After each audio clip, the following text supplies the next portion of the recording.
नमस्कार दोस्तों, मैं आपका बड़ा भाई गुप्ता सर आज आपके अपने YouTube channel just well class में आप सभी का स्वागत करता हूं। और आज हम लोग यहां से पढ़ना स्टार्ट करेंगे क्लास 9 का चैप्टर नंबर फर्स्ट का लेक्चर 2 है। इसमें हम लोग चैप्टर 1 के सारे चीजों को देखेंगे।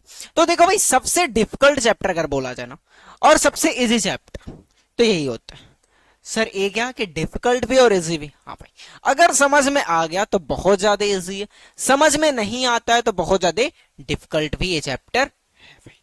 ठीक है, लेकिन आप लोगों को भाई देखो समझने की कोशिश करना अपने से खूब अच्छे से, मेरे तरफ से बहुत अच्छे से समझाने की कोशिश मैं करूंगा। दोनों लोग जब अच्छे से समझने की कोशिश और समझाने की कोशिश करेंगे तो हमारा जो लेक्चर है ना बहुत अच्छा जाएगा और हमारा रिजल्ट भी बहुत अच्छा आएगा। और एक चीज ध्यान रहे, कुछ लोग कहते हैं कि नाइन्थ में कुछ भी नहीं पढ़ा तो टेंथ बहुत अच्छे से निकलेगा। भाई मैथ के लिए ऐसा कुछ नहीं होता है। मैथ के लिए ये होता है ना कि एक क्लास दूसरे क्लास से रिलेटेड होता है। ठीक है, यानी कि अगर नाइन्थ का हम लोग नहीं पढ़ेंगे तो टेंथ में नहीं पढ़ पाएंगे। सेम चीज अगर हम लोग टेंथ का नहीं पढ़े तो इलेवेंथ में नहीं पढ़ पाएंगे।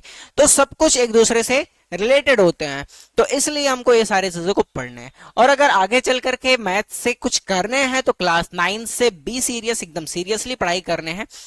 ठीक है भाई, अगर क्लास 8 तक नहीं पढ़े हो मैथ कोई दिक्कत नहीं है भाई, कोई दिक्कत नहीं। लेकिन अगर चाहते हो इन फ्यूचर मैथ से कुछ करना है तो फिर भाई 9 से एकदम सीरियस होकर के मैथ की पढ़ाई करनी है, क्योंकि ये बेस होता है 9 10th 11 12 ये पढ़ लिए ना, बाकी कहीं भी जाओगे ठीक है, उसके आगे का मैथ कभी भी पढ़ोगे तो फिर क्या पढ़ने को मिलेगा हमको? यही सारे चीजों को बस थोड़ा सा बोर्ड लेवल पे यानी कि बढ़ा करके पढ़ने को मिलेगा, बाकी रहेंगे सारा चीज यही।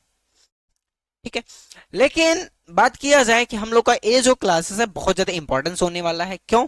क्योंकि हम लोग का बेसिक लेक्चर से यहां से स्टार्ट होते हैं, यानी कि बेसिक क्लास जो हम लोग का होता है यहां से स्टार्ट होता है। तो चलिए देखिए भाई, हम लोगों ने बात किया था उससे पहले हम बताते भाई, हमारा जस्टवेल क्लास ना, हमारा जस्टवेल क्लास आप सभी को,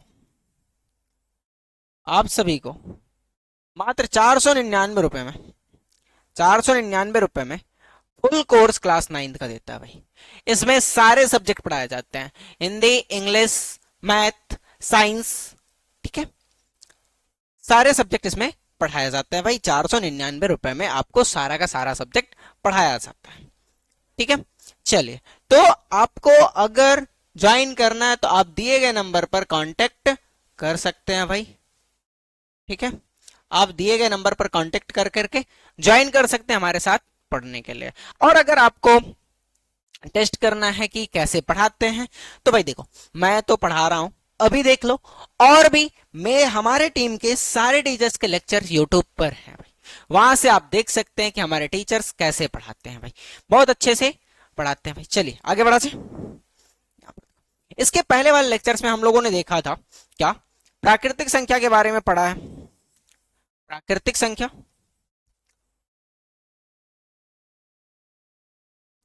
पूर्ण संख्या, पूर्ण संख्या, और क्या भाई, पूर्णांक पढ़े हैं, पूर्णांक पढ़े हैं, भाज्य भाज्य संख्या पढ़े हैं, भाज्य संख्या के बारे में देखा था, अभाज्य संख्या के बारे में देखा था। ठीक है भाई, और क्या देखे थे, परिमेय संख्या के बारे में भी थोड़े बहुत बात किए थे, अपरिमेय संख्या के बारे में भी थोड़े बहुत बात किए थे। ठीक है भाई, तो इस चैप्टर में भी हम लोग को इसी टॉपिक्स के बारे में पढ़ाई करने हैं भाई। ठीक है, इसमें ये देखना अपरिमेय संख्या को नंबर लाइन पर कैसे लिखते हैं, संख्या रेखा पर कैसे लिखते हैं, कैसे बनाते हैं, कैसे दिखाते हैं, ऐसे सारे चीजों को हम लोग को इस चैप्टर के अंदर देखने हैं। ठीक है, और क्या देखना है कि कोई भी अगर हमारे पास प्राकृतिक संख्या, पूर्णांक संख्या है, उनका एडिशन कैसे करते हैं, सब्ट्रैक्शन कैसे करते हैं, इन्हीं सारी चीजों को जो कि आप लोगों ने बचपन से पढ़ते हुए आए हुए हैं भाई, क्लास 8 में, क्लास 7 में, क्लास 6 में, इन सारी चीजों को पढ़े हुए हैं। ठीक है, तो चलिए हम लोग अपना क्लास स्टार्ट करते हैं। यहाँ पर देखो, धन पूर्णांक संख्या या धन पूर्णांक संख्या, देखो धन पूर्ण संख्या या फिर धन पूर्णांक संख्या। यहां पर देखो पूर्ण संख्या की बात नहीं कर रहे हम लोग, धन पूर्ण संख्या की बात कर रहे हैं। किसकी? धन पूर्ण संख्या और धन पूर्णांक संख्या की बात कर रहे हैं, पूरा का पूरा पूर्णांक संख्या की बात नहीं कर रहे। अब धन पूर्ण संख्या में क्या होता है, जो हमारे पास 1 2 3 4 करके स्टार्ट होता है, ये हमारा धन पूर्णांक होता है भाई। ये हमारा धन पूर्णांक भी है, धन पूर्ण भी और प्राकृतिक संख्या भी है। प्राकृतिक संख्या में हमने क्या बताया था कि जो हमारे पास काउंटिंग, जिनकी गिनती गिन सके, वो हमारे क्या होते हैं, प्राकृतिक संख्या। तो क्या सर हम लोग प्राकृतिक संख्या में वही 1 से 100 तक जो गिनती गिने थे वही है क्या? भाई गिनती 100 तक ही नहीं होती है, उसके आगे भी होता है, 101 102 करके आगे बढ़ते जाते हैं, और एक कहां तक जाता है कोई पता नहीं होता है, किसी को पता ही नहीं होता कि ये अंत कहां होगा भाई। ठीक है, तो इन सारी चीजों को लेकर के हम लोग आगे बढ़ेंगे। ठीक है, ये हमारे पास ये हो गया। दूसरा करते हैं, हमारा मान लिया जाए धन पूर्ण संख्या हो जाए, धन पूर्ण संख्या हो जाए, और ऐसे ही अगर हम लोग देखा जाएगा तो ये जो हमारा धन पूर्णांक बनेगा ना, ये भी यही होगा। सर इसमें जीरो भी तो आ सकते थे, सर इसमें जीरो भी तो आ सकते हैं भाई। एक चीज ध्यान रहे कि इसके पहले वाले लेक्चर अगर देखे होगे तो तुमको पता होगा कि हमने बोला था कि जो हमारा पूर्णांक संख्या होता है, जो हमारा धन पूर्णांक होता है, वो तो जीरो को छोड़ करके बात करते हैं, क्योंकि जीरो जो हमारा होता है ना तो धनात्मक होता ना तो ऋणात्मक होता, दोनों वैल्यू वो नहीं होता। वो क्या होता है, सीधा अपने आप में एक अलग दुनिया बसा करके चलता है भाई। क्या करता है वो, अपना एक अलग दुनिया बसा करके चलता है। ठीक है, वो ये नहीं कहता है कि मैं तो तुम लोगों के साथ आऊंगा या उसके साथ जाऊंगा, कुछ नहीं भाई, वो अपना अलग दुनिया रहता है। ठीक है, चलिए आगे बढ़ा जाए। तो ऐसे ही अगर हम लोग देखा जाए तो यही जो हमारा होगा ना, इसी को हम लोग प्राकृतिक संख्या भी बोल सकते हैं। क्या? प्राकृतिक संख्या। ठीक है, प्राकृतिक संख्या। ठीक है भाई, ये हमारा क्या है, प्राकृतिक संख्या भी है।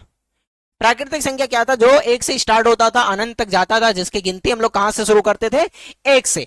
हम लोगों ने बचपन में गिनती जब भी स्टार्ट किए थे तो एक से स्टार्ट किए थे। तो सर कोई एग्जांपल बताइए। अच्छा बताओ, अपने सिर का बाल काउंट गिन सकते हो क्या? बताओ भाई, गिन सकते हो क्या?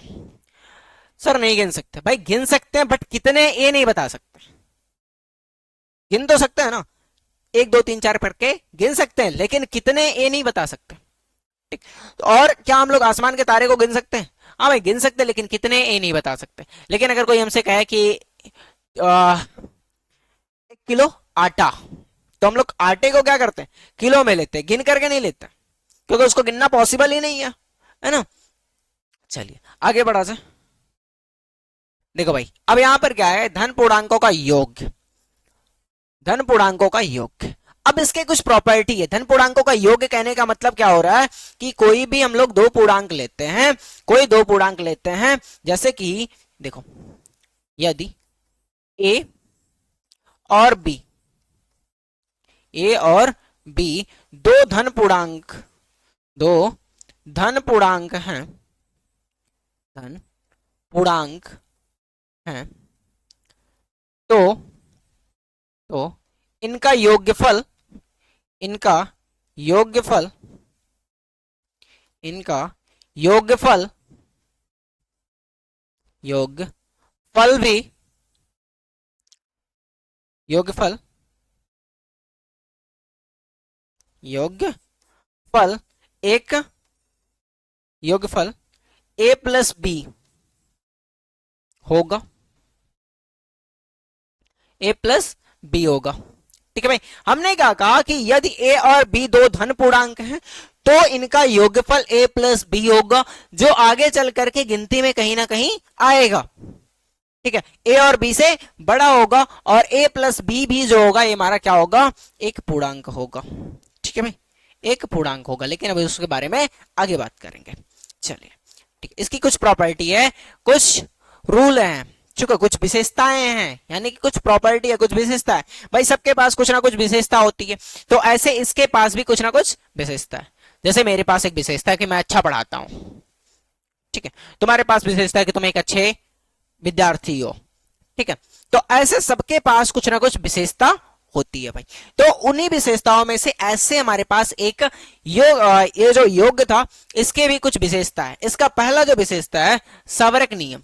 देख लो भाई, सवरक नियम यानी कि क्लोजर प्रॉपर्टी, यानी कि क्लोजर लॉ लिखा होगा। इसका मतलब क्या होता है सर?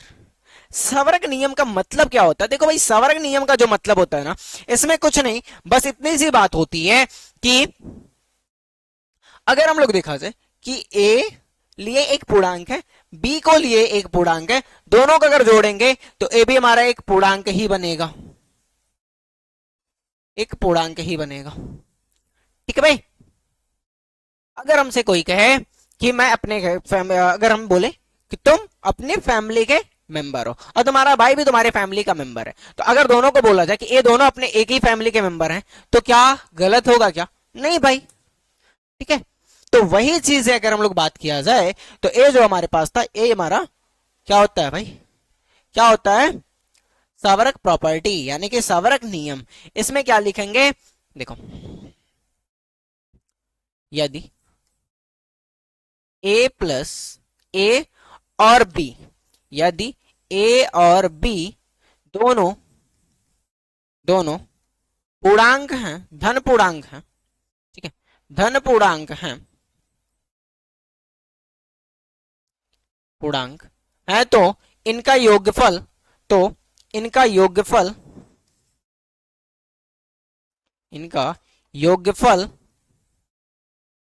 एक धन पूर्णांक होगा। योगफल a प्लस बी एक धन पूर्णांक होगा।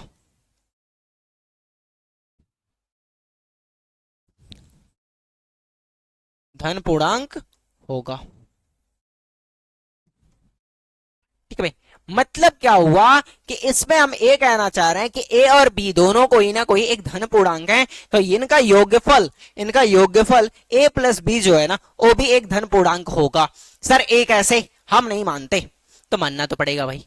क्यों? क्योंकि मैंने बताया है इसलिए मानना पड़ेगा। नहीं भाई, ए सही है। देखो, अगर हमने ए का मान 2 ले लें और बी का मान 3 ले लें, तो क्या दोनों को जोड़ेंगे तो 5 मिलेगा? 5 मिलेगा, है ना भाई? तो अब देखो, 2 प्लस 3 5 मिला, तो क्या हमारे पास ए भी तुम्हारा एक धन पूर्णांक है और ए भी हमारा एक धन पूर्णांक है। ठीक, तो वैसे हम लोग देखा जाएगा तो 5 भी हमारा एक धन पूर्णांक है।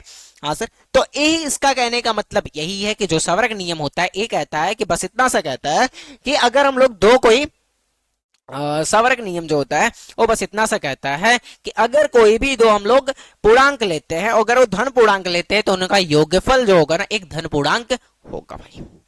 ठीक है, चलिए आगे बढ़ा से सर। यहां पर देखो, यहां पर क्या, कर्म विनिमय नियम, कर्म विनिमय नियम। इसमें क्या होता है?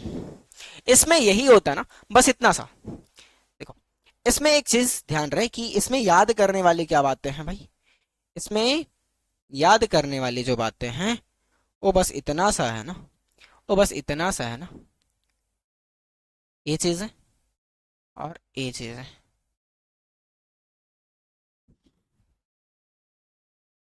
ठीक है, बस इतना सा याद करने की चीजें हैं। ठीक है, बस इतना सा याद करने की चीजें हैं कि इन दोनों का योगफल जो होगा ए प्लस बी होगा। ठीक है, एक चीज और याद कर सकते हैं इसमें, एक चीज और याद कर सकते हैं ए कि इनका योगफल तो एक धन पूर्णांक होगा भाई। ठीक है, एक धन पूर्णांक होगा। बस इंपॉर्टेंट चीजों को मैं हाईलाइट कर रहा हूं। ठीक है, एक धन पूर्णांक होगा। ठीक है भाई, बोलो बोलो भाई, बस इतनी सी बात है, बस इतनी सी बात है। तो अगर हमने क्या कहा कि ए और बी दोनों हमारे धन पूर्णांक है, तो इनका योगफल क्या होगा? ए प्लस बी होगा, और वो भी एक क्या होगा? एक हमारा धन पूर्णांक होगा भाई, है ना? बताओ, सही है ना? चल आगे बढ़ा से।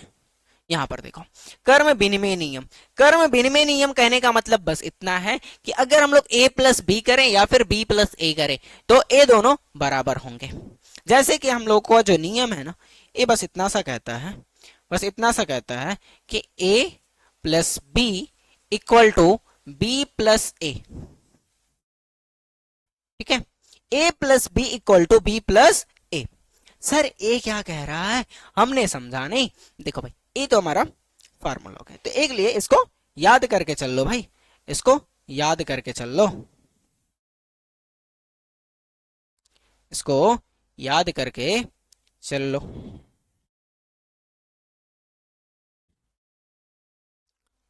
चलो ठीक है, इसी में बनाते हैं, इसको आर में ही लिखते हैं, इसको याद करके चल लो। ठीक है, इसको भी एक समय के लिए मान लो।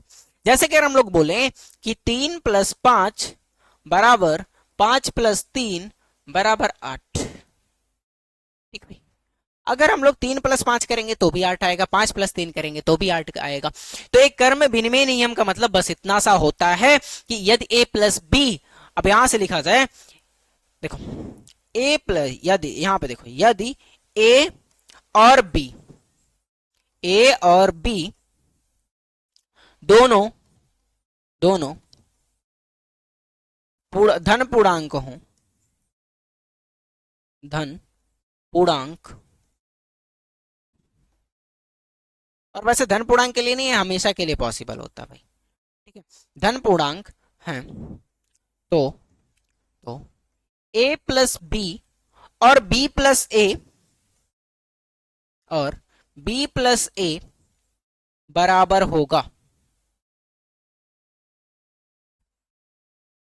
बराबर होगा, ठीक है भाई। क्या होगा, ए प्लस बी और बी प्लस ए दोनों बराबर होंगे। अब वो चाहे धन पूर्णांक हो या ऋण पूर्णांक हो, कुछ भी हो, उससे हमसे कोई फर्क नहीं पड़ता, ठीक है भाई। तो ये चीजें कहने का मतलब बस इतना सा था, और ये चीजें जो हमारे पास, इनको याद करके चल लेना भाई, इनको याद करके चल लेना, ठीक है। एडिशन में यही होता है भाई। अगर हम, तुम कह रहे हो कि धन पूर्णांक को छोड़ करके बाकी सारा माइनस में ले लीजिए, चलिए भाई, एक माइनस में 3 ले लिए और एक प्लस में 5 ले लिए, तो प्लस माइनस माइनस तो मिलेगा क्या, 2। और यहां से देखेंगे 5 - 3 तो भी तो हमको 2 ही मिलेगा, तो भी तुमको 2 ही मिलेगा ना। हाँ सर, तो ये एडिशन में यही आने वाला है कि यानी कि बराबर ही आएगा, तो ये हमने मान लिया भाई, ठीक है। चलिए आगे बढ़ा जाए। यहां पर देखो, यहां पर है सहचार्य नियम। सहचार्य नियम के क्या मतलब क्या होता है कि सहचार्य नियम के में हमको 3 पूर्णांक चाहिए होते हैं। क्या चाहिए, 3 पूर्णांक चाहिए होते हैं, यानी कि 3 नंबर चाहिए होते हैं। ए बी सी मान लेते हैं, ए बी सी मान लेते हैं, ठीक है। हमने मान लिया ए बी सी, तो ए प्लस बी, फिर क्या करेंगे, प्लस का सी करेंगे, और ए बराबर होगा ए प्लस बी प्लस सी के, ठीक है भाई, इसके बराबर होगा। तो इसको हम लोग सहचार नियम बोलते हैं। क्या बोलते हैं, सहचर नियम, ठीक है भाई। बताओ समझे कुछ कि नहीं समझे, बताओ, इसको हम लोग क्या बोलते हैं, सहचार नियम, बताओ भाई, बताओ, समझे ना। यानी कि पहले हम लोग इन दोनों को ऐड कर लें, फिर इसको ऐड करें, चाहे हम इन दोनों को पहले ऐड कर लें फिर ए को ऐड करें, तो कोई फर्क नहीं पड़ने वाला, दोनों बराबर आएंगे भाई, दोनों बराबर आएंगे, ठीक है। चलो देखते हैं, यहां पे कुछ ऐसे, यदि ए बी और सी 3 पूर्णांक हैं, 3 पूर्णांक हैं,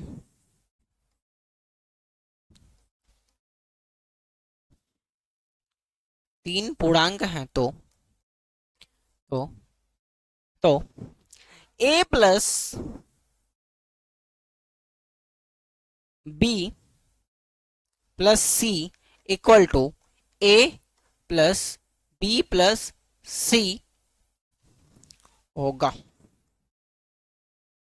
और इसी को हम लोग क्या बोलते हैं भाई, सहचर नियम कहते हैं भाई। क्या कहते हैं, सहचर नियम कहते हैं, ठीक है। इसी को क्या बोलते हैं, सहचार नियम कहते हैं भाई, ठीक है। इसी को क्या बोलते हैं, सहचर नियम बोलते हैं, ठीक है। तो ऐसे ही इसको याद करके चलना पड़ेगा भाई, ठीक है।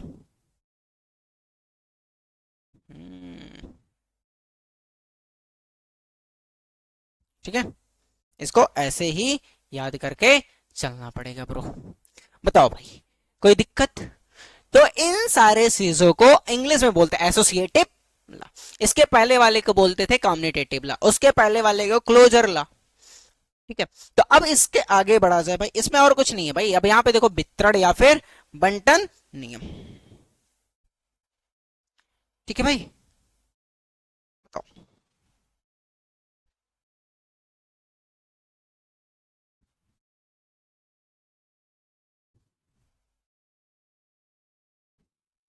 वितरण या फिर बंटन नियम।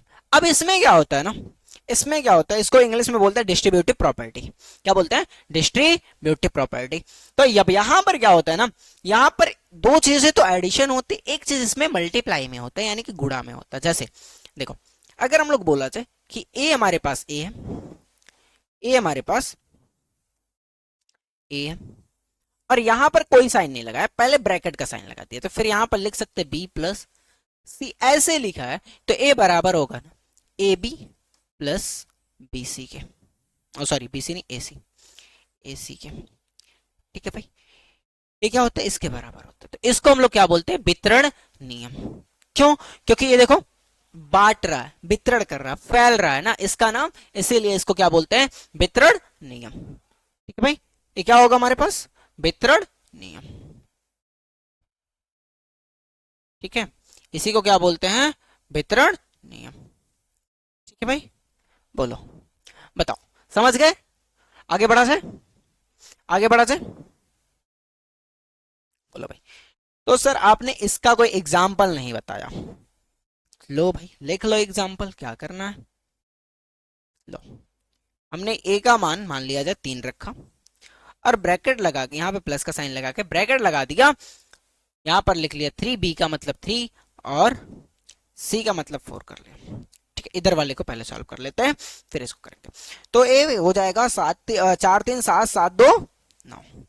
अब इक्वल करते हैं, इसको पहले कर लेते 2 + 3 और प्लस का 4। तो भाई 3 2 5 और प्लस का 4 9, दोनों बराबर आए कि नहीं आए भाई? 9 बराबर 9 होता है कि नहीं?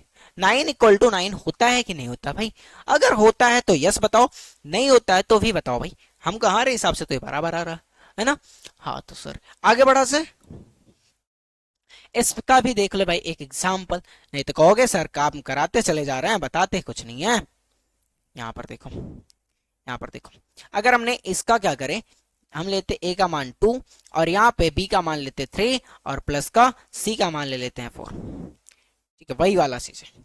यहाँ पर देखोगे ए का मान 2 और यहाँ पे कोई साइन नहीं है तो ये मल्टीप्लाई का, बी का मान 3 था प्लस ए का मान 2 और सी का मान 4 था। ठीक है, अब अगर इन दोनों को देखोगे तो 4 और 3 7 हो गया, 7 और यहाँ पे कोई साइन नहीं है तो मल्टीप्लाई में 2 इंटू 2 गुणे 7 बराबर 2 तिया 6 प्लस 4 दूनी 8, ये 2 7 14 हो जाएगा और ये 8 6 14 हो जाएगा भाई। तो बताओ भाई ए बराबर आया कि नहीं आया? बराबर आया कि नहीं आया? ये बताओ, बराबर आया कि नहीं आया? बताओ भाई, बराबर आया है ना? बताओ। हाँ सर ए बराबर आया है। तो वही चीजें हमने, ये जो चीजें बोला था इसी को क्या बोलते हैं? वितरण या फिर बंटन रूल। सर आप हमको ये सब क्यों बता रहे हैं? भाई कैलकुलेशन करने में इजी पड़ता है, और ये चैप्टर अगर समझ में आ गया ना तो आगे के सारे चैप्टर तुमको बहुत ज्यादा आसान लगने वाले हैं। क्यों? क्योंकि कैलकुलेशन तो मैथ में रहेगा, और कैलकुलेशन रहेगा तो इजीली हम लोग कैलकुलेट कर पाएंगे, अगर इन सारी चीजों को हम लोग को पता रहेगा तो। ठीक है, तो इन सारी चीजों को देखने के लिए बहुत ध्यान से समझना भाई, मैं फुल्ली समझाने की कोशिश करूंगा कि आप लोगों को कोई डाउट ना रहे। अगर फिर भी कोई डाउट रह जाता है तो आप कमेंट बॉक्स में पूछ सकते हैं, उसका रिप्लाई मैं खुद दूंगा। ठीक है भाई, चलिए आगे बढ़ा से। यहां पर देखो, ये जो है ना, ये पढ़ने की कोई जरूरत नहीं है, इसका कोई काम नहीं है भाई। ठीक है, वैसे अगर किसी को लगेगा कि इसका जरूरत है तो फिर बताएगा, फिर मैं करा दूंगा भाई। ठीक है, अब आते हैं कुछ एग्जाम्पल्स में, कुछ एग्जाम्पल्स में। यहां पर देखो, निम्नलिखित संख्याओं में ये जो है ना, ये पन पूर्णांक नहीं भाई, ये धन पूर्णांक होता है। ये पन पूर्णांक नहीं, धन पूर्णांक होता है भाई। ठीक है, हमारा क्या होता है? धन पूर्णांक होता है। क्या होता है? धन पूर्णांक होता है। ठीक है, हमारे पास धन पूर्णांक होता है। अब क्या कह रहा है, पूर्णांकों को बताइए कि -3, 4/7, 6 - 8, 2 डिवाइड बाई 2, 8/2, 3 × 6 -3 × 6 -6 और √2। तो निम्नलिखित संख्याओं में से धन पूर्णांक बताइए, कौन सा इसमें से धन पूर्णांक है, कौन सा नहीं है? तो बताओ भाई, बताओ, बताओ भाई, बताओ।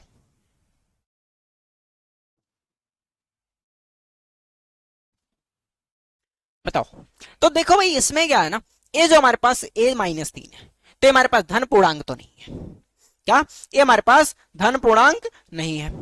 ठीक, तो क्या है सर? तो क्या है भाई, ए ऋणात्मक पूर्णांक है ना, -3। और यहां पर देखा जाए ये 4/7 जो है ना, ये हमारे पास तो कोई पूर्णांक ही नहीं है। अगर देखा जाए 4/7 जो है हमारे पास कोई पूर्णांक ही नहीं है ना। तो क्योंकि 4/7 जो आ रहा है ना, ये हमारे पास पूर्णांक इसलिए नहीं है कि पूर्णांक हमने क्या पढ़ा था कि ये -इनफाइनाइट से लेकर के +इनफाइनाइट तक होगा जो पूर्णांक होगा। अब वो धन है, ऋणात्मक है या क्या है, उससे नहीं फर्क पड़ता। लेकिन ये पॉइंट पर नहीं जाना चाहिए, फ्रैक्शन के फॉर्म में नहीं जाना चाहिए, यानी कि ये दशमलव में नहीं जाना चाहिए, भिन्न में नहीं होना चाहिए।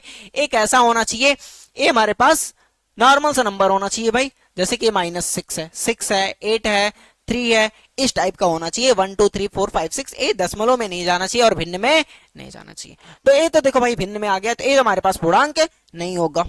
तो इसमें कौन कौन सा पूर्णांक है और कौन कौन सा धन पूर्णांक है, इसमें सबसे पहले धन पूर्णांकों को देखना है। तो भाई -3 हमारे पास धन पूर्णांक नहीं है, -3 हमारे पास धन पूर्णांक नहीं है, ठीक। और 4/7 नहीं है। और ये देखोगे 6 -8, 6 -8, अगर हम लोगों ने बात किया जाए तो 6 -8 जब करेंगे ना, तो प्लस माइनस माइनस होता है और साइन किसका आता है, माइनस का आएगा। क्यों? क्योंकि माइनस वाले की वैल्यू क्या है, बड़ी है। -8 जिसका बात किया जाए, जिसमें नंबर में, संख्याओं में नंबर ज्यादा होता है, उसी का साइन ले आकर के लगा देते हैं भाई। तो अब इसका ये 8 वाला बड़ा था ना, तो इसके वजह से यहां पर -2 आया, यहां पर क्या आया, -2 आया। तो -2 आने के बाद में हमारे पास ऋणात्मक पूर्णांक हो जाएगा, धन पूर्णांक तो रहा नहीं, तो ये भी गायब हो गया। अब यहां पर देखोगे ना, 8 को क्या कर रहा है, 8 को 2 से भाग दे रहा है। तो 8 को अगर 2 से भाग देंगे तो हमको क्या मिलेगा भाई, 4 मिलेगा, इक्वल टू 4। तो अब देखोगे जो 4 हमारा था, ये हमारे पास धन पूर्णांक है ना भाई। तो धन पूर्णांक में पहला ये आ गया। दूसरा क्या कह रहा, 3 गुणे 6, 3 गुणे 6। तो 3 गुणे 6 करोगे तो कितना आ जाएगा भाई, 18 आएगा, 18 आएगा। तो ये भी हमारे पास धन पूर्णांक है। अब यहां पर देखोगे -3 गुणे -6, ये आएगा प्लस का 18। क्यों भाई? क्योंकि माइनस से माइनस कैंसिल हो जाता है, कट जाता है, ऐसा हम लोगों को पता है भाई। माइनस गुणे माइनस प्लस आता है, ठीक है। इसके वजह से ये क्या आ गया हमारे पास, प्लस का 18 आ गया।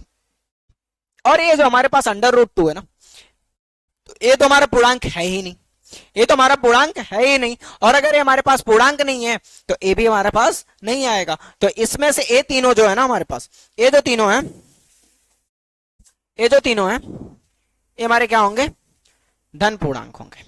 इनको क्या बोल सकते हैं, धन पूर्णांक, ठीक है भाई। ये हमारे पास क्या है, धन पूर्णांक है। बाकी जो बचे हमारे पास कोई भी धन पूर्णांक नहीं है, बाकी जो बचे हैं हमारे पास कोई भी धन पूर्णांक नहीं है भाई, ठीक है। बताओ भाई, समझ गए ना कि कैसे आ रहा था धन पूर्णांक। इसके आगे प्लस होना चाहिए और एक प्राकृतिक संख्या के जैसा होना चाहिए, तो हमारे पास धन पूर्णांक होगा, नहीं तो फिर नहीं होता। समझ गए भाई? आगे बढ़ा से, चल यहां पर देखो, यहां पर देखो, यहां पर क्या कह रहा, यदि a धन पूर्णांक है तो दिखाइए कि संख्या a into a+1 into a+2 संख्या 6 से पूर्णतः विभाजित होगी, पूर्णतः विभाजित होगी, ठीक है भाई। चलो अब देखो, कोई भी संख्या अगर 6 से विभाजित होनी है तो उसको 3 से और 2 से विभाजित होनी पड़ेगी, ठीक है भाई। बोलो,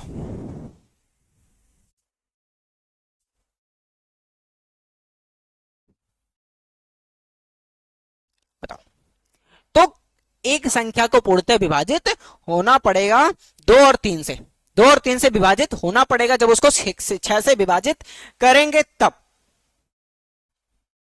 तो अगर इसमें से कोई भी संख्या एक ऐसी तो होगी, क्योंकि ये जो तीनों संख्या हमारे पास एक कर्मगत है, कर्मगत है, यानी कि बोला जाए a और a+1 और a+2, ये हमारे पास क्या है, कर्मगत संख्या है।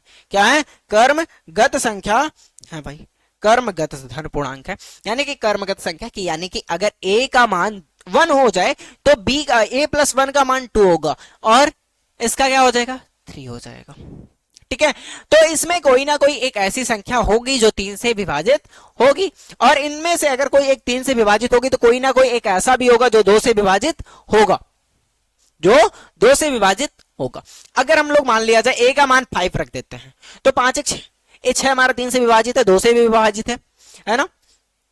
तो अगर हमारा ए, अगर हम लोग ए का मान 5 रखें और तो ए हमारे पास 6 हो जाएगा और ए हमारे पास 7 हो जाएगा। ठीक है, अब सबका मल्टीप्लाई कर लो, तो ए देखोगे 5 6 30 30 और इंटू 7 210, और 210 हमारा 6 से विभाजित है कि नहीं है, बताओ 6 से विभाजित है कि नहीं है। अब देखोगे ना कि जो 210 है ना वो हमारा 2 से विभाजित है, ये तो पक्का है, और 210 हमारा 3 से भी विभाजित है, और 2 और 3 से जो संख्या विभाजित हो सकती है वो संख्या हमारा 6 से भी विभाजित हो सकता है। ठीक है, तो कैसे सर, अब बात किया जाए कि 210 हमारा सर 6 से विभाजित कैसे होगा। लो भाई 6 त्रिक 18, यहां से बचेगा 3 और 1 कट जाएगा और ए हमारे पास आ जाएगा 0 6 5 30, विभाजित हुआ। तो ऐसी कोई संख्या नहीं है कि जो 2 से विभाजित हो और 3 से विभाजित हो और वो 6 से विभाजित ना हो। तो इसके अकॉर्डिंग हम लोग यहां से कह सकते हैं कि ये जो हमारे पास है ये तीनों हमारे कर्मगत संख्या है, और कर्मगत संख्या होने के बाद देखो ये जो तीनों हमारे पास एक कर्मगत संख्या है। ठीक है, तीनों तीनों कर्मगत धन पूर्णांक है, कर्मगत धन पूर्णांक है भाई, धन पूर्णांक। तो अगर ये कर्मगत धन पूर्णांक है तो इनमें से कोई एक संख्या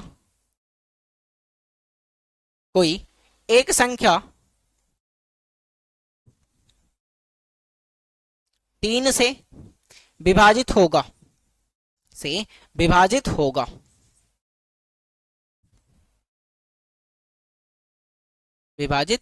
होगा। ठीक है भाई, ठीक है, और इनमें से कोई एक संख्या जो है वो 2 से विभाजित होगा, इनमें से कोई एक संख्या हमारा 2 से भी विभाजित होगा, और इनमें से कोई एक संख्या कोई एक संख्या 2 से विभाजित होगा,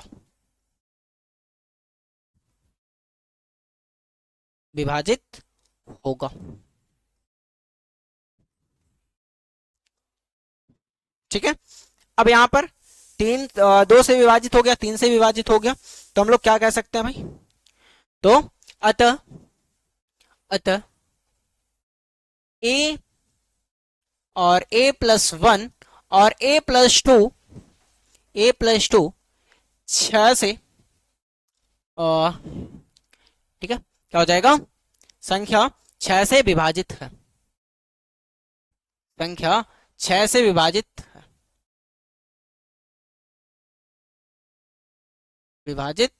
है भाई, क्या विभाजित है भाई।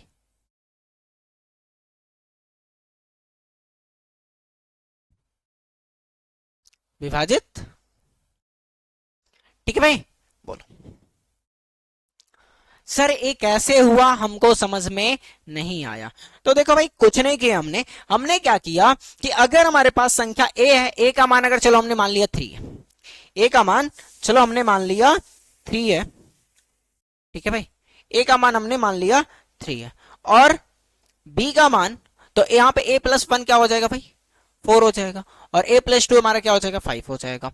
अब यहां पर देखोगे a संख्या हमारा 3 से विभाजित है और इसके बगल वाला संख्या हमारा 2 से विभाजित है। तो अब यहां से अगर देखा जाएगा तो इन दोनों का मल्टीप्लाई करने के बाद में जो मिलेगा 12, और 12 में अगर किसी भी नंबर से मल्टीप्लाई करेंगे तो हमको मिल जाएगा 60। 12 में 5 से मल्टीप्लाई करेंगे तो 60 मिला, किसी भी नंबर से कहने का मतलब उसके कॉन्जुगेट से, उसके बगल वाला, ठीक है ना, उसके बगल वाला नंबर जो उसके बाद वाला मिलेगा तो कुछ न संख्या मिलेगा, और वो जो संख्या मिलेगा ना वो हमारा 2 से और 3 से दोनों से विभाजित होगा। हमने एक एग्जाम्पल यहाँ पर लिया और उस समय एग्जाम्पल 5 वाला करके लिया था, ओ भी हुआ था और ए भी हुआ, तो ए नंबर हमारा 2 से और 3 से डिवाइड है कि नहीं भाई?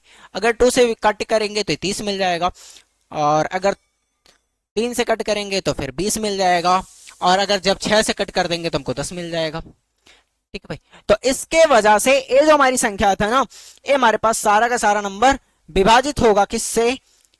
सारा का नंबर जो हमारे पास है किसी भी वैल्यू के लिए, ए बी सी के किसी भी वैल्यू के लिए हमारा जो नंबर है ना वो हमारा 6 से विभाजित है भाई। ए के किसी भी वैल्यू के लिए हमारा जो नंबर है वो 6 से विभाजित होगा। ठीक है भाई, बोलो बताओ, बताओ सही है? बोलो भाई, बताओ सही है ना? आगे बढ़े, यहां पर देखो, उदाहरण देकर समझाइए कि धन पूर्णांकों में योग की संक्रिया योग पर वितरित नहीं होती है। क्या कह रहा है कि उदाहरण देकर के बताइए कि क्या कि दिखाइए कि धन पूर्णांकों में योग की संक्रिया योग पर वितरित नहीं होती है, योग पर वितरित नहीं होती है। एग्जाम्पल के लिए मतलब ऐसा ये कह रहा है ना, ए कहने का मतलब है, सर अभी आप तो बताए थे कि वितरण होता है भाई, ए कहने का मतलब है ना कि ए प्लस बी प्लस सी, ये जो होता है ना ये बराबर नहीं होता है ए प्लस बी और बी ए प्लस सी के, ए बराबर नहीं होता। इसको प्रूव करना है भाई हमको, ए प्रूव करना, हमने कुछ गलत नहीं पढ़ाया था भाई, हमने कुछ गलत नहीं बताया था, इसमें प्रूव ए करना है। ए कंफ्यूजन मत हो जाना, क्या कह रहा है? योग की संक्रिया योग पर वितरित नहीं है, इस पे नहीं होगा। कैसे? एक एग्जाम्पल के थ्रू समझना है ना हमको, तो एक एग्जाम्पल लेते हैं भाई। क्या ले एग्जाम्पल? चलो ए का मान 4 ले लेते हैं, बी का मान 8 ले लेते हैं, सी का मान 3 ले लेते हैं। ठीक है, अब देखो यहां पर देखो, is not equal to 4 plus 8 और फिर 4 प्लस 3, 4 प्लस 3, यहां पे भी प्लस का साइन लगा लो। ठीक है, 4 प्लस 3। ठीक है भाई, बताओ अब यहां से देखोगे ना, 8 3 11 4 15, और इसको देखोगे तो क्या आ जाएगा? 8 4 12 और 4 3 7, 12 7 19। लो भाई, हमने दिखा दिया। ठीक है, बताओ हमने क्या किया? दिखा दिया। अब एक टॉपिक हमारा यहां पर है धन पूर्णांकों का वैकलन। अब देखो इसमें क्या होता है ना कि अगर हमारे पास क्या होता है कि वैकलन कहने का मतलब क्या होता है कि कोई भी एक ऐसे दो पूर्णांकों को लिया जाए जिनका योग किसी एक तीसरे पूर्णांक के बराबर हो।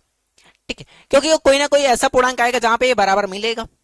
ठीक है भाई, तो हम लोग कह सकते हैं कि मान लीजिए कि हमने लिया एक पूर्णांक x, माना x और y, x और y दो पूर्णांक, दो पूर्णांक।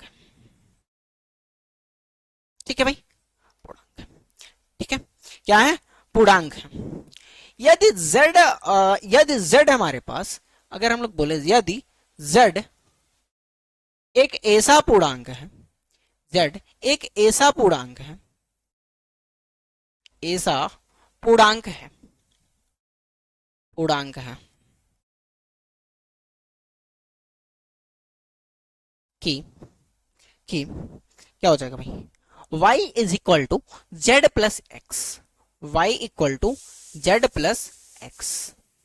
ठीक है भाई, हमने दो पूर्णांक लिया था, z को हमको एक ऐसा पूर्णांक मिला जहां पर हमने क्या किया? y plus Z plus x किया जो y के बराबर आ रहा है। तो z को y में से, तो अब इसके आगे देखा जाएगा ना, तो तो z को y में से, y में से घटा देंगे, घटा देने पर, घटा देने पर x के बराबर आएगा, x के बराबर आएगा।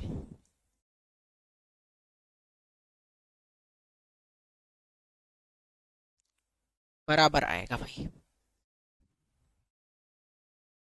जेड को वाई में से घटा देने पर एक्स के बराबर आएगा, जो एक्स का मान रहेगा। ठीक है, बताओ भाई, एक्स घटाकर जेड को वाई में से एक्स घटाकर जेड को वाई में से देखो जेड को वाई में से घटाकर एक्स का मान मिलेगा भाई। ठीक है, तो देखो भाई यहां से देखो ये जो मिलेगा ना, यहां से y minus Z, Y minus Z equal to X. ठीक है, ये हमारा जो होता है ना, ये जो हमारा होता है, ये हमारा क्या होता है भाई, वैकलन होता है, बाकी कुछ नहीं। यानी कि इस नियम के अकॉर्डिंग हम लोग इन चीजों को सॉल्व करके आगे बढ़ सकते, बाकी कुछ नहीं, और इसमें कुछ था नहीं खास। ठीक है, चलिए आगे बढ़ा जाए, आगे बढ़ा जाए। चलिए ओसी से हमने कर लिया, तो ए क्वेश्चन की बात करते हैं। यहां पे क्या करें, यदि ए प्लस ए बी धन पूर्णांक है तो ए का मान बी से बड़ा हो तो निम्नलिखित संख्याओं में से कौन सी संख्या धन पूर्णांक होगी। ए का मान बी से बड़ा है, ठीक है भाई, ए का मान बी से बड़ा है तो कौन सा इसमें से धन पूर्णांक होगा।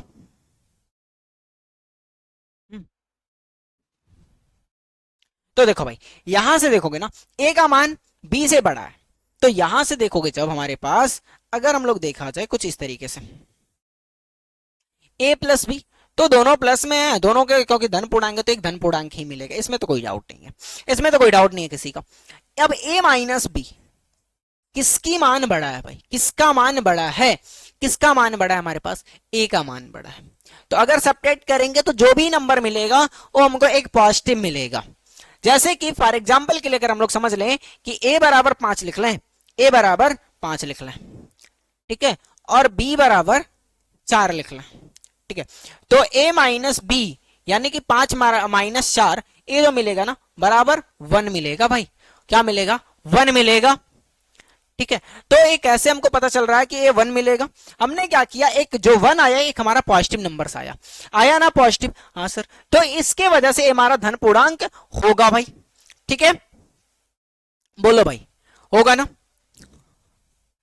अब देखोगे कि b माइनस ए भी तो होना चाहिए सर, b माइनस ए को भी होना चाहिए। लो भाई बताते हैं कैसे नहीं होगा, b माइनस ए, अब b का मान हमने क्या रखा था, 4 रखा था, और a का मान 5 था। लो भाई plus minus minus, but sign किसकी आएगा, माइनस में, क्योंकि हम लोग अगर यहां पर देखेंगे तो क्योंकि ऐसा क्यों हो रहा है, रीजन ए है कि 4 माइनस 5 जिसकी न्यूमेरिकल वैल्यू बड़ी होती है, जिसका संख्या बड़ा होता है, वो हमारा क्या होता है, उसी का साइन आता है। तो -5 हमारा बड़ा था एज कंपेयर टू 4 से 5 बड़ा है ना, तो इसके वजह से इसके साथ जो साइन लगा था वो हमारे पास बाहर आकर के रिजल्ट में लग जाएगा भाई। तो ये जो चीजें मिल गई हमको, ये हमारा पूर्णांक धन पूर्णांक नहीं होगा, ये ऋणात्मक पूर्णांक होगा भाई। तो इसके वजह से ये हमारे कंपटीशन से तो बाहर चले गए भाई, ये हमारे कंपटीशन से बाहर चले गए, तो ये हमारा नहीं होंगे। ठीक है, ये हमारे नहीं होंगे। फिर बात करते हैं ए गुणे बी और दो पॉजिटिव नंबर्स का, यानी कि दो धनात्मक वैल्यू का अगर गुणा करेंगे तो एक धनात्मक वैल्यू मिलेगा, ये भी पता है। ठीक, तो यानी कि अगर हम लोग देखा जाए तो यहां से ये जो मिल रहा है ना, ए बी और बी बाई ए, तो जब ए का मान बड़ा है भाई, लो भाई 4/5 रखें और डिवाइड करेंगे तो क्या एक पूर्णांक मिलेगा, पूर्णांक ही नहीं मिलेगा, तो धनात्मक पूर्णांक क्या, तो ए नहीं है, ये हमारे पास नहीं है। ठीक है, ये हमारे पास नहीं है। ठीक, तो यहां से इतना चीजें जो हमको मिला, ये हमारे पास क्या है भाई, ये हमारे धन पूर्णांक। ठीक है, ये हमारे पास धन पूर्णांक है, इनको क्या बोल सकते हैं, धन पूर्णांक। ठीक है, हमारे पास धन पूर्णांक है भाई।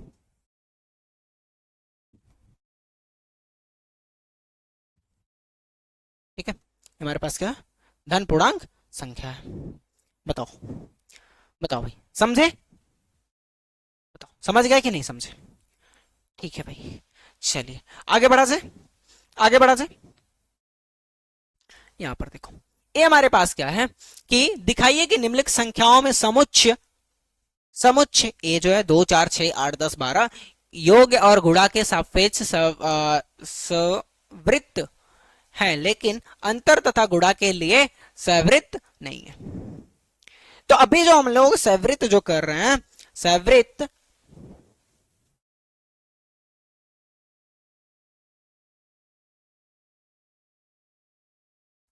जो कर रहे हैं कि ये हमारे पास क्लोजर है, यानी कि क्लोज सेट। जो हमने अभी हटाया था कि इसको पढ़ने की कोई जरूरत नहीं, उसी के टॉपिक पे क्वेश्चन है, हमने इसलिए हटाया था क्योंकि उसका क्वेश्चन हम लेकर के आए थे।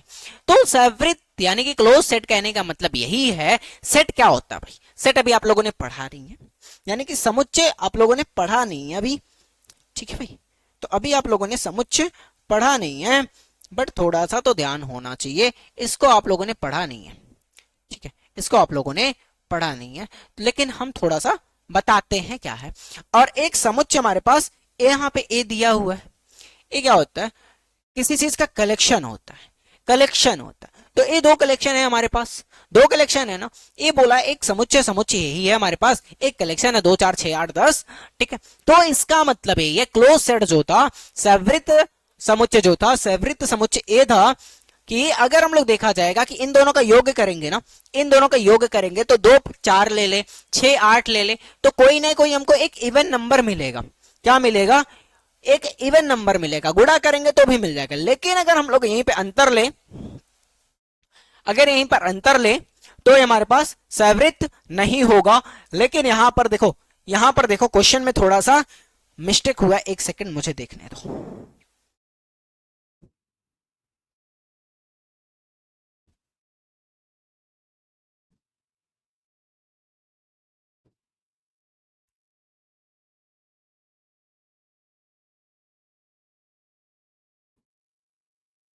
देखो भाई, ये यहां पर ना क्वेश्चन में तो वही दिया है, बट यहाँ पे क्वेश्चन में ना ये भाग होना चाहिए, क्योंकि वही चीजें यही है ना कि एक ही चीजों को बार बार लिख दिया और एक बार कह रहा कि ये चीजें सवृत्त सेट होने चाहिए और एक बार कह रहा कि सवृत्त समुच्चय नहीं होने चाहिए। तो इसके वजह से यहाँ पर भाग होना चाहिए भाई, भाग होगा तभी कुछ हो सकता है, ठीक है। और वैसे गुणा पर तो ये सवृत्त बनता है भाई, ठीक है, ये भाग होगा। थोड़ी बहुत कभी कभी बुक में भी गलत दे देता है, ठीक है, इसलिए मास्टर की थोड़ी सी जरूरत पड़ती है भाई, इसलिए मास्टर की थोड़ी सी जरूरत पड़ती है। अब यहां पर देखोगे ना कि अगर हम लोग देखा जाए, कोई भी 2 नंबर उठा लो, जो तुम लोग बोलो भाई, जो तुम लोग बोलो, वो 2 नंबर का योग करते हैं, ठीक है। क्या करते हैं? उन दोनों नंबर का योग करते हैं, ठीक है। अब उन दोनों नंबर का योग करते हैं तो देखो भाई, यहां से हमने ले लिया 6 + 8 मिलेगा क्या? 14, ठीक है। 6 + 8 लिए, मिला क्या? 14। ये हमारे पास इसी में आगे कहीं ना कहीं मिलेगा। देखो 2 4 6 8 10 12 और डॉट डॉट किया है, तो यहाँ पर ये जो 3 डॉट मिलते हैं ना, इसका मतलब है तो ये चलता जा रहा, चलता जा रहा है, इसी पैटर्न को फॉलो करते हुए चलता जा रहा है। तो इसके बाद 14 आएगा, 16 आएगा, 18 आएगा, 20 आएगा, 22 आएगा, तो ऐसा ही चलता जा रहा है। तो इसका ये मिला हमको। तो ये हमारे पास ये कह रहा है कि हमारे पास सवृत्त सेट है, सवृत्त सेट है, समुच्चय है भाई, समुच्चय है, सवृत्त समुच्चय है भाई, ठीक है। ये हमारे पास सवृत्त समुच्चय है। लेकिन अगर हम लोग यहीं पर देखा जाए गुणा के लिए किया जाए, ये हमारे पास योग के लिए हो गया, ठीक है, योग। अब यहीं पर देखा जाए गुणा के लिए, गुणा जब करेंगे तो यहीं पर कोई भी 2 नंबर उठाते हैं, तुम जो लोग बोल दो भाई, यहां पर 10 और 12 ले लें। हाँ सर 10 और 12 ले लीजिए, गुणा करो भाई, आएगा कितना? 120, 120। अब सर 120 आ रहा है, ये तो नहीं आने चाहिए, ये तो नहीं आने चाहिए, बोलो भाई। तो ये हमारे पास सवृत्त नहीं होना चाहिए। देखो जो चीजें हम लोग सवरक में पढ़े थे ना, वही सेम चीजें ये भी है, वही सेम चीजें ये भी है। इसको नाम यहाँ पर क्लोजर ला दिया था, क्लोजर रूल दिया था, और यहां पर जब जा रहे हैं तो इसको इसी का नाम क्लोज सेट दे दिया था। इसीलिए उस टॉपिक को मैंने हटा दिया था भाई, इसीलिए मैंने उस टॉपिक को हटा दिया था, ठीक है, इसीलिए मैंने उस टॉपिक को हटा दिया था। तो यहां पर देखोगे ये जो चीजें हमको मिल रहा है, तो ये भी हमारा सवृत्त होगा, क्योंकि 120 कहीं ना कहीं इस समुच्चय में मिलेगा, 120 कहीं ना कहीं इस समुच्चय में मिलेगा, क्योंकि 120 भी हमारा एक इवन नंबर है। जितने भी नंबर हमारे इवन थे उन्हीं का हम लोग समुच्चय बना रहे हैं भाई। ठीक है, तो समुच्चय में इवन नंबर कहीं ना कहीं मिलेगा 120। ठीक है, तो चलो आगे देखते हैं। गुणा के लिए हो गया हमने, अब देखते हैं अंतर के लिए। अंतर के लिए क्या होगा भाई? अंतर, अब अंतर यानी कि सब्ट्रैक्शन, घटाना। अब देखोगे ना कि अगर हम ले ले एक 2 और ये -4 ले ले, तो ये मिलेगा हमको क्या? -2। तो -2 जो है ना हमारे समुच्चय में नहीं है। -2 हमारे समुच्चय में नहीं है। -2 समुच्चय में नहीं है। अगर ये समुच्चय में नहीं है, समुच्चय में नहीं है, और अगर ये हमारे पास समुच्चय में नहीं है तो ये हमारे पास सवृत्त नहीं है। तो अंतर जो है ना वो सवृत्त नहीं है, सवृत्त नहीं है। ठीक है भाई, सवृत्त नहीं है। ये हमारा क्लोज सेट की बात कर रहा था। ठीक है, और टॉपिक वहां से हटाने के बाद क्वेश्चन में करा दिए, बात खत्म है ना। अब यहां पर भाग करते हैं। अब देखोगे 2 को अगर 4 से भाग कर दे तो फिर क्या आएगा? क्या 1/2। और 1/2 जो है ना, यहां पर लिख लो नेक्स्ट लाइन में, 1/2 समुच्चय में नहीं है, समुच्चय में नहीं है। ठीक है भाई, नहीं है। तो इसलिए जो हमारा भाग है ना वो हमारा सवृत्त नहीं है, भाग सवृत्त नहीं है।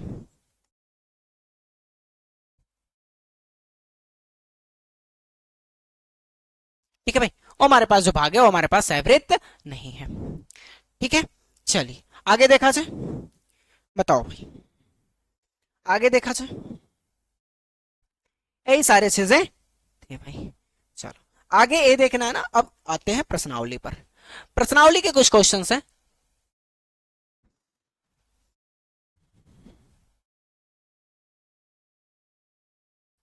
अब यहां पर देखो, ये पहला है, बहुत आसान सा क्वेश्चन है।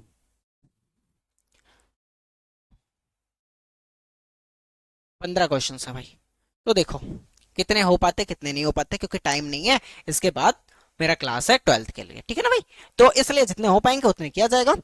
20 मिनट बाद मेरा क्लास है तो 15 मिनट क्लास और लेंगे, क्योंकि 5 मिनट क्लास में जाने में लगेगा भाई, उन सारी चीजों का पीडीएफ वगैरह सेट करने में लगेगा।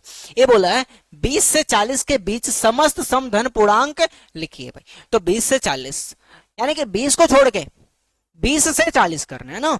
तो अब 20 से 40 करने हैं तो 20 को लेकर के करेंगे कि छोड़ करके करेंगे? 20 से लेकर के करेंगे।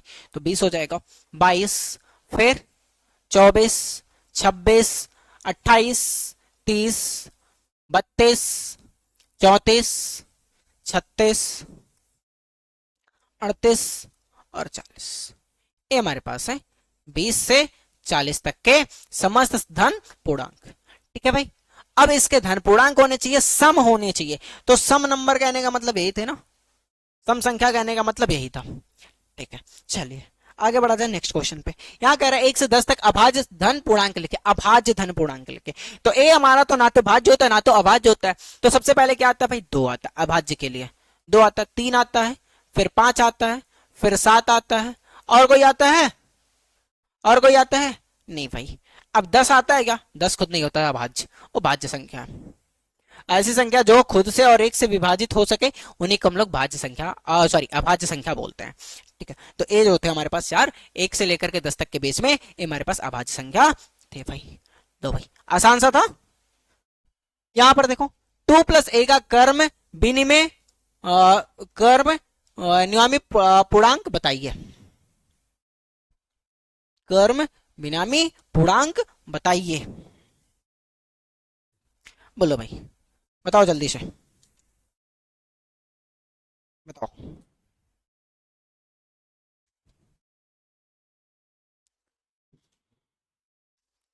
बताओ आप लोग। कर्म नुआई, कर्म नुआई यानी कि इसके जस्ट बाद वाला नंबर बताने हैं ना भाई। तो क्या हो जाएगा? ये 2a+1 है तो 2a+2 हो जाएगा, बस बात खत्म। क्या करना था, इतना नहीं आ रहा था इसलिए। यहां पर देखो, योगात्म प्रतिलोम बताइए, ज्ञात कैसे? योगा योग आत्मक प्रतिलोम। ठीक है, जिसको इंग्लिश में एडिटिव इनवर्स बोलते हैं, एडिटिव इनवर्स बोलते हैं। तो बताइए भाई, बताइए क्या होगा, क्या होगा, जल्दी बताओ, जल्दी बताओ, कुछ नहीं करना यार। देखो ये जो है ना ये जो 2/3 है, इसके आगे माइनस लगा देना, माइनस का 2/3, इसका आंसर हो जाएगा, माइनस का 2/3 आंसर हो जाएगा। ठीक है, ये क्या कह रहा, -5 का गुणात्मक प्रतिलोम, जिसको बोलते हैं मल्टीप्लिकेटिव इनवर्स। तो इसमें क्या हो जाएगा, ऐसे नंबर देखो, एक ऐसे आता है कि ऐसा नंबर चूज करना है कि ना जो 2/3 है ना, इसके साथ कोई ऐसा नंबर ऐड करो जिसके अकॉर्डिंग इनको ऐड करने के बाद में ना हमको जो रिजल्ट मिले वो 0 मिल जाए। तो लो भाई, मिल गया 0। तो ये चीजें करते हैं यहाँ पर, इसके वजह से इसका आंसर भाई माइनस का 2/3 लिखे हैं। ठीक है, और इसमें देखोगे ना -5 में कौन से नंबर से गुणा करोगे ना कि हमको क्या मिल जाए, 1 मिल जाए। तो इसको इससे काट दोगे तो मिल जाएगा 1। तो इसके लिए इसका आंसर क्या हो जाएगा, -1/5। ठीक है भाई, बस इतनी सी बात थी, बहुत आसान सा है। ये सारे क्वेश्चन कभी ना कभी किए होगे। योगात्मक प्रतिलोम लिखिए B+Q और P-Q। तो भाई देखो इसका क्या हो जाएगा, दोनों को माइनस में कर दो तो ये -P और -Q हो जाएगा। ठीक है, ऐसे लिखना, ऐसे लिखना, ऐसे B+Q का योगात्मक प्रतिलोम -P -Q, दोनों को ऐड करोगे 0 मिलेगा भाई। ठीक है, और P -Q का योगात्मक प्रतिलोम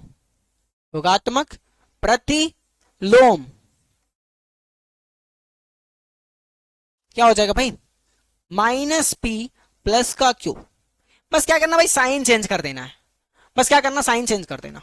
ठीक है, ये थोड़ा तिरछा लिखाया है ना, थोड़ा तिरछा लिखाया है भाई, चलो सीधा लिख लेते हैं, थोड़ा सा सीधा लिख लेते हैं, हम लोग भी कोशिश करते हैं। योगात्मक प्रतिलोम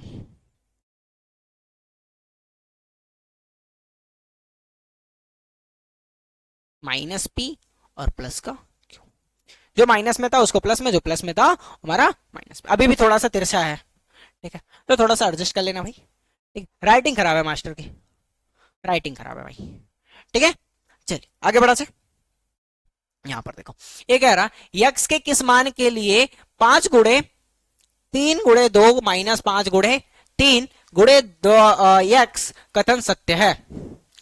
तो भाई सीधी सी बात है, ये क्या होना चाहिए, ये क्या होना चाहिए भाई, इसके क्वेश्चंस में कुछ और होगा शायद, नहीं इतना ही है। ठीक है, तो x के मान पे 2 रहेगा, बस बात खत्म है। x के मान पे 2 रहेगा, ये माइनस नहीं होगा भाई, भाई तो कह रहे हैं कुछ तो गड़बड़ है, ए माइनस नहीं होगा, ए इक्वल टू रहेगा। तो इसके लिए ये तो बचपन में देखोगे, इन सब का गुणा करोगे तो इसके बराबर आना चाहिए। तो ये देखोगे 5 3 दूने 6 6 25 30, तो 5 3 15 और गुणे 2 करेंगे तो फिर क्या आ जाएगा, 30 आएगा। तो यानी कि यहां पर जब करोगे तो ऐसे कर लेना, कुछ ऐसे कर लेना कि 5 गुणे 3 गुणे 2 और इक्वल टू 5 गुणे 3 गुणे x।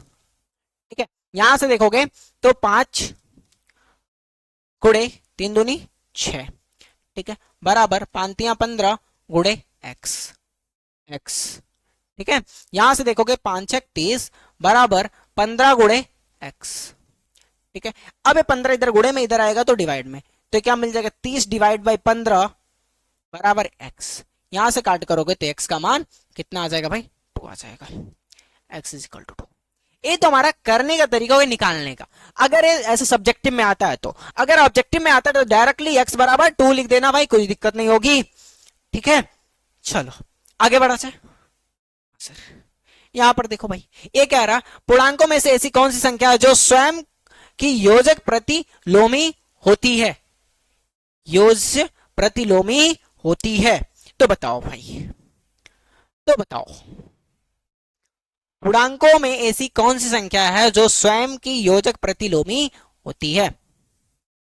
बताओ, जल्दी बताओ आप लोग, जल्दी बताओ, बताओ भाई, इसका आंसर तुम लोग दो। अरे भाई देखो, वन है तो माइनस वन आएगा, माइनस वन है तो वन आता है, लेकिन जीरो तो होता है ना। ये जो जीरो होता है ना, शून्य, शून्य, ये बेचारा अकेला ऐसा नंबर होता है। ये कहता है कि मैं अपनी दुनिया अकेले जीऊंगा, तो इसका आंसर शून्य है, क्योंकि ये अपना दुनिया अकेले जीता है, तो इसका प्रतिलोमी भी कोई नहीं है, तो ये अकेला है ना, योज प्रतिलोमी भी ये अकेला है। ठीक है, चलिए आगे बढ़िए। यहां पर देखो, यदि ए एक सम धन पूर्णांक हो तो है, तो बताइए कि संख्या ए माइनस वन और ए प्लस वन सम या विषम, सम होगा या विषम होगा? तो देखो भाई, अगर हम लोग दो सम संख्याओं का गुणा करेंगे तो हमको एक सम संख्या मिलेगा, लेकिन अगर हम लोग एक सम और एक विषम संख्या को गुणा करेंगे तो भी हमको सम मिलेगा। लेकिन अगर हम लोग एक सम और एक सम सॉरी, दोनों के दोनों विषम संख्याओं का गुणा करेंगे तो हमको एक विषम संख्या मिलेगा। तो इसके अकॉर्डिंग ए माइनस वन, ए अगर हमारे पास ए सम है, सम संख्या है, तो सम संख्या है, तो ए माइनस बी, ए माइनस वन और ए माइनस ए प्लस वन, ए प्लस वन दोनों, ए प्लस वन दोनों विषम संख्या होंगे भाई, दोनों विषम संख्या होंगे। ठीक है, विषम संख्या होंगे, विषम संख्या है भाई। अब जब दोनों विषम संख्या हैं, तो एक चीज यहां से और ध्यान देना, अगर ये दोनों विषम संख्या है हमारे पास, तो क्या होंगे? अगर दोनों विषम संख्या हैं तो हमको यह पता है, हम जानते हैं, हम जानते हैं कि दो विषम संख्याओं का योग, दो विषम संख्याओं का गुणा, दो विषम संख्याओं का गुणा, दो विषम संख्याओं का गुणा, विषम संख्याओं का गुणा,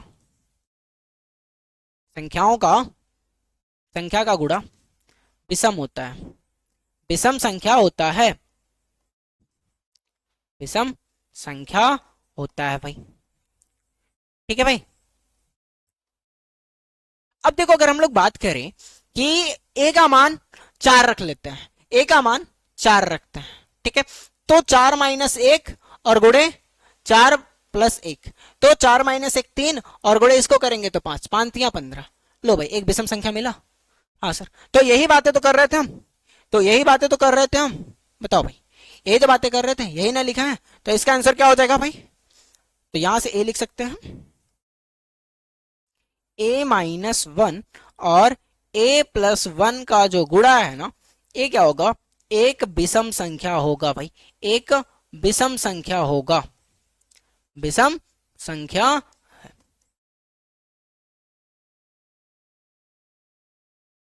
ठीक है भाई, बोलो, एक विषम संख्या है भाई। बस इतनी सी बातें थी, चलिए आगे बढ़ते हैं। यहां पर देखिए भाई, क्या कह रहा, संख्या रेखा पर 5 और 7 का योग लिखिए, संख्या रेखा पर 5 और 7 का योग लिखिए भाई। ये भी बचपन में देखे होगे भाई। देखो, अगर हम लोग बात करें तो हमारे पास एक संख्या रेखा ले लेते हैं, एक संख्या रेखा ले लेते हैं, हमने एक लाइन खींच लिया, देखो भाई, सीधी है नहीं, थोड़ी सी तिरछी है।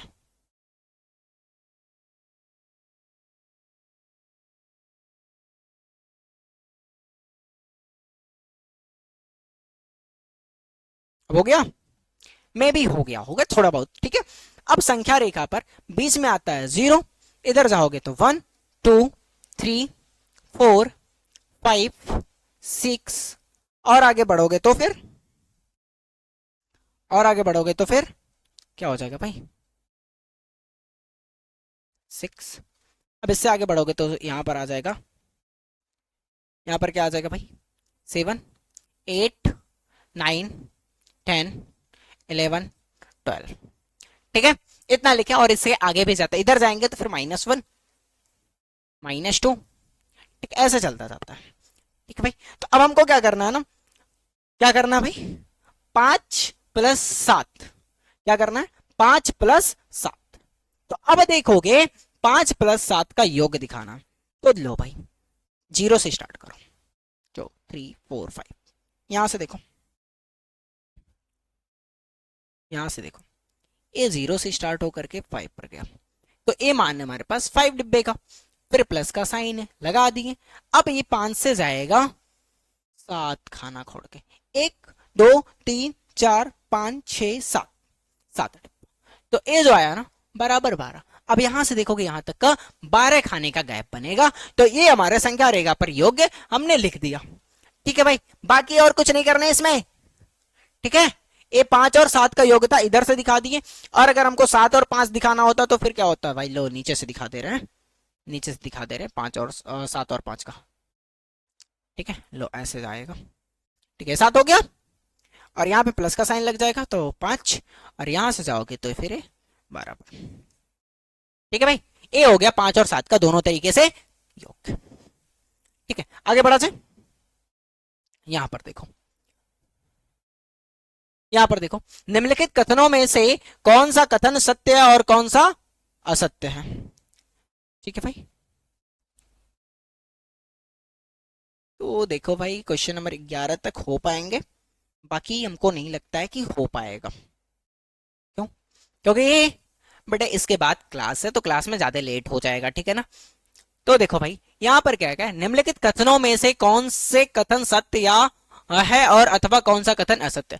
दो धन अभाज्य पूर्णांकों का गुणन सदैव अभाज्य होगा, ऐसा कुछ नहीं है भाई, गुणन सदैव अभाज्य होगा नहीं भाई। लो भाई एक हमने 5 ले लिया अभाज्य और एक हमने 7 ले लिया अभाज्य, तो 5 × 7 35, सदैव अभाज्य होता है, ये तो गलत है।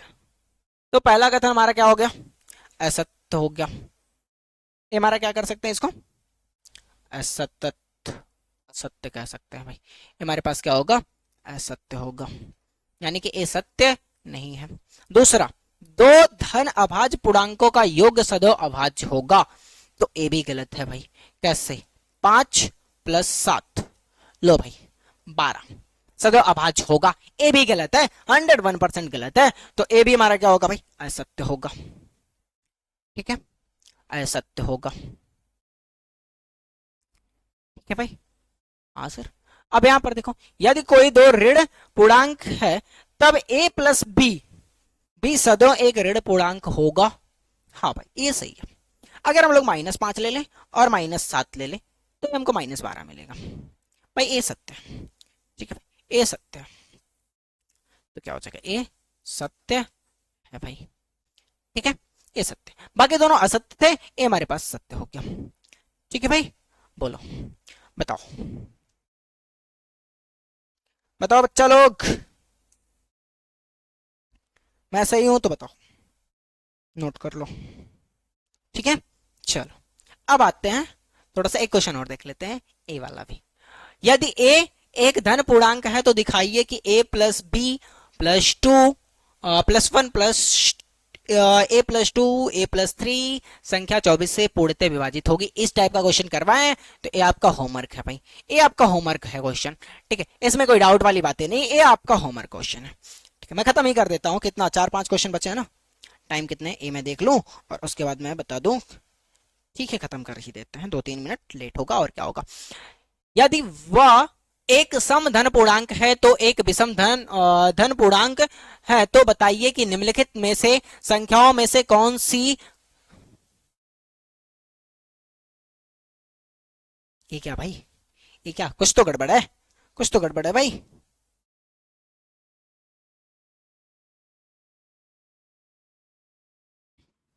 कौन सी संख्या सम होगी,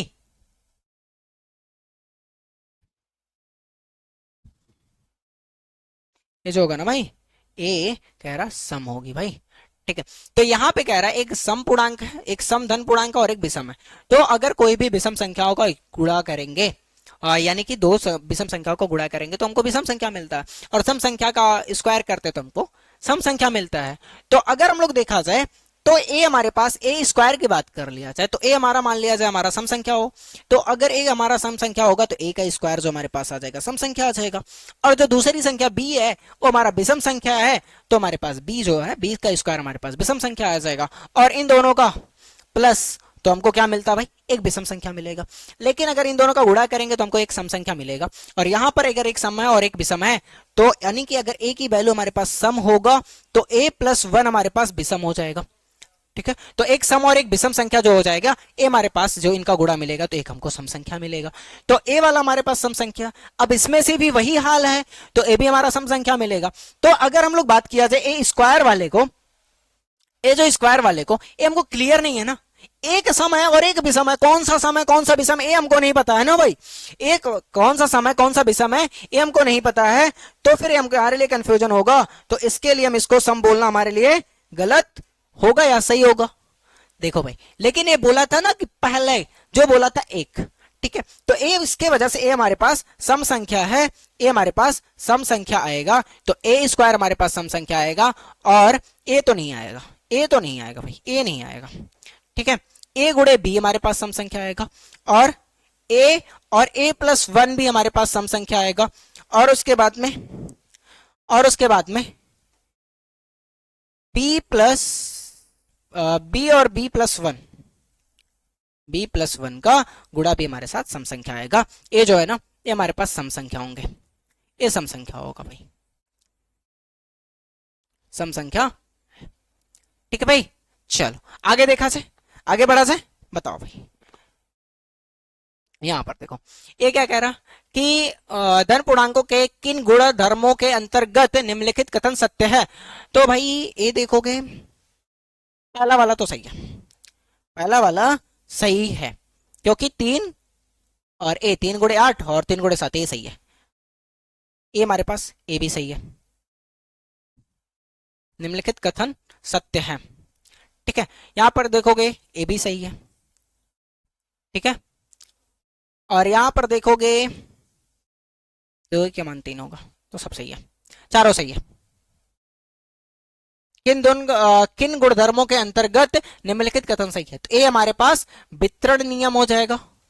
ठीक है, वितरण नियम हो जाएगा भाई, नियम, और यहां पर देखोगे ए हमारे पास जो आएगा, ए क्या मिलेगा भाई, ए हमारे पास क्या हो जाएगा, सहचर नियम, सहचर नियम। ठीक है, और यहां पर जब देखोगे दूसरा हमारे पास क्या आ जाएगा भाई, ये क्या हो जाएगा,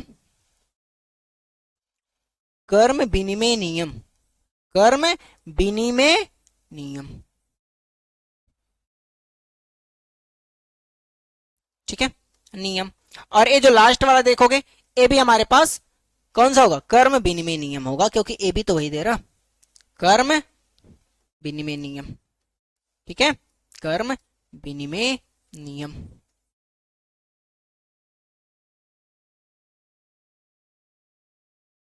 ठीक भाई, एक लास्ट क्वेश्चन बचा है भाई, एक लास्ट क्वेश्चन बचा है। ये जो चीजें हैं बहुत आसान है, संख्या लाइन पे दर्शाना, ये आपका होमवर्क। 2 क्वेश्चन मैं आप लोगों को होमवर्क दिया हूं, तो आज का क्लास हम लोग अपना यहीं पर खत्म करते हैं। उससे पहले फिर से मैं आपको अपने क्लास के बारे में बता दूं भाई, अगर आप लोग मेरे से क्लास 9th का मैथ पढ़ना चाहते हैं भाई, तो आप लोग हमारे जस्टवेल क्लासेस को ज्वाइन कर सकते हैं। इस नंबर पर कांटेक्ट करके जस्टवेल क्लासेस को ज्वाइन कर सकते हैं, इस नंबर पर कांटेक्ट करके भाई। ठीक है, अब जस्टवेल क्लासेस कहां मिलेगा, जस्टवेल क्लासेस ऐप आपको मिलेगा प्ले स्टोर पर, और मात्र 499 रुपए में क्लास 9th का फुल कोर्स यानी कि पूरे साल पढ़ाया जाएगा भाई, और सारे सब्जेक्ट को पढ़ाया जाएगा अलग अलग टीचरों के द्वारा। चलिए ठीक है भाई, तो आज का क्लास हम लोग अपना यहीं पर खत्म करते हैं, तब तक के लिए बाय, टेक केयर, पढ़ाई करते रहे, मस्त रहे, बहुत बहुत धन्यवाद हमारे क्लास में बने रहने के लिए भाई। ठीक है।